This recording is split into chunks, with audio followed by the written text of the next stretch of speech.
आज की क्लास में हम प्राचीन भारतीय दर्शन वेदांत के बारे में जानेंगे।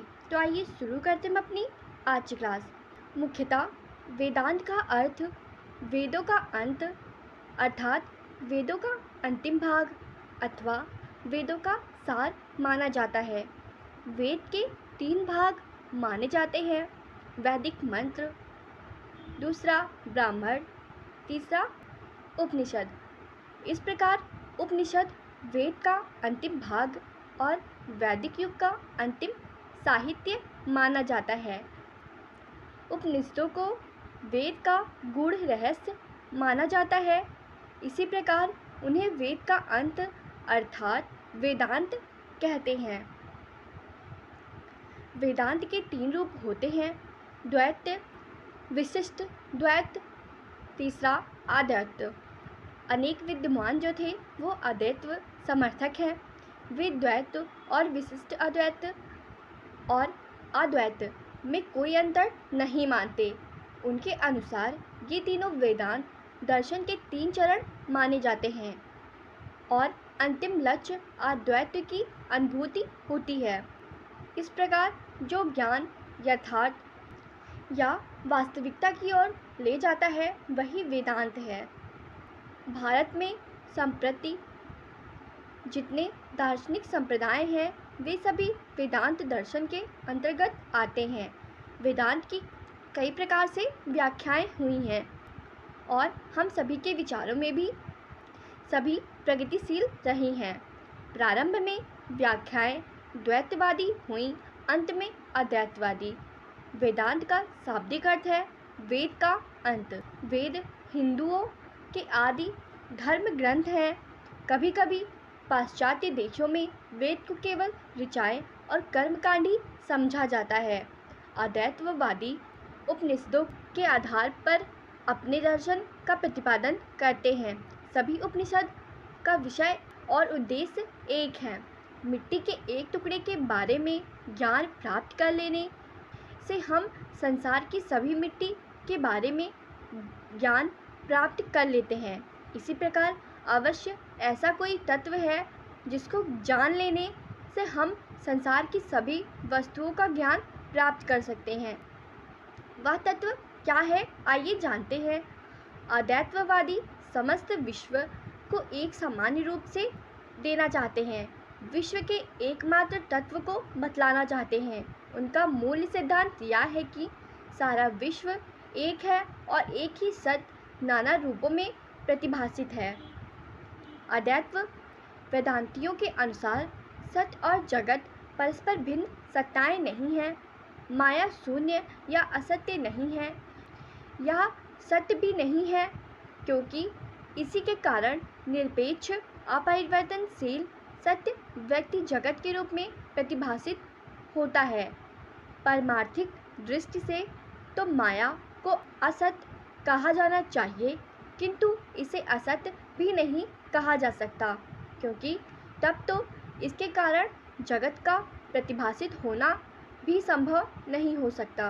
अतः यह ना तो सत्य है और ना ही असत्य। वेदांत में इसे अनिर्वचनीय कहते हैं। यही जगत का यथार्थ कारण है। अद्वैत दर्शन के अनुसार परम तत्व के विघटन से सांसारिक नाम रूपों के प्रतिभासित होने के कारण मनुष्य का परमार्थिक स्वरूप छिप जाता है। अद्वैतवादियों के अनुसार जीवात्मा ही दुखों का कारण है। अद्वैतवादियों के अनुसार पूर्णतत्व ही जीवन का अभीष्ट है। अद्वैत वेदांतियों ने कहा है कि व्यक्ति जब अपने आप का यथार्थ ज्ञान प्राप्त कर लेता है तो उसके लिए संसार का मानो लोप हो जाता है। संसार का फिर से प्रत्यक्ष तो होता है, किंतु अब वह दुख में नहीं रह जाता। जो संसार पहले दुखमय कारागार था, अब वह सच्चिदानंद हो जाता है।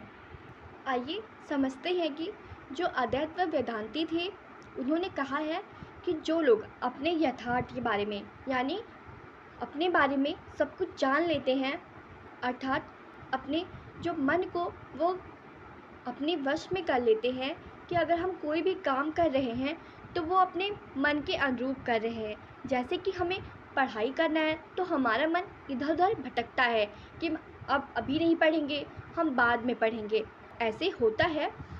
तो उसमें यही कहा गया है कि अगर हम अपने मन को अपने वश में कर लेंगे तो कोई भी दुख का कारण रह ही नहीं जाएगा और सिर्फ हमें इससे आनंद की ही प्राप्ति होगी, क्योंकि जब अपने मन को अपने वश में कर लेंगे तो हम अपने ही अनुसार कार्य कर सकेंगे। हमारा जो ईड है वो हमें किसी भी कार्य को रोक नहीं पाएगा, हम उस कार्य को स्वयं करेंगे और उसी समय करेंगे। आगे देखते हैं, अद्वैत के अनुसार सच्चिदानंद की अवस्था को प्राप्त करना ही जीवन का अभीष्ट है। जैसा कि इसमें बताया है कि जो हम आनंद की अनुभूति कर लेते हैं, जो वह अवस्था होती है वो हमारे जीवन की सबसे महत्वपूर्ण और आनंद से भरपूर अवस्था मानी जाती है। वेदांत दर्शन परम निराशावाद को लेकर प्रारंभ होता है और उसकी समाप्ति होती है, अर्थात आशावाद में। वेदांत शिक्षा देता है कि निर्माण लाभ यही और अभी हो सकता है, उसके लिए हमें मृत्यु की प्रतीक्षा करने की आवश्यकता नहीं होती है। निर्वाण का अर्थ आत्म साक्षात्कार लेना है। वेदांत में यथार्थ योगी, मूर्ति पूजक, नास्तिक, इन सभी के लिए पास पास रहने को स्थान है। इतना ही नहीं, वेदांत सागर में हिंदू, मुसलमान, ईसाई या पारसी सभी एक हैं, सभी उस सर्वशक्तिमान परमात्मा की संतान हैं। आज की क्लास में हमने वेदांत दर्शन का अर्थ जाना है, तो आज की क्लास हम यहीं पे समाप्त करते हैं। धन्यवाद।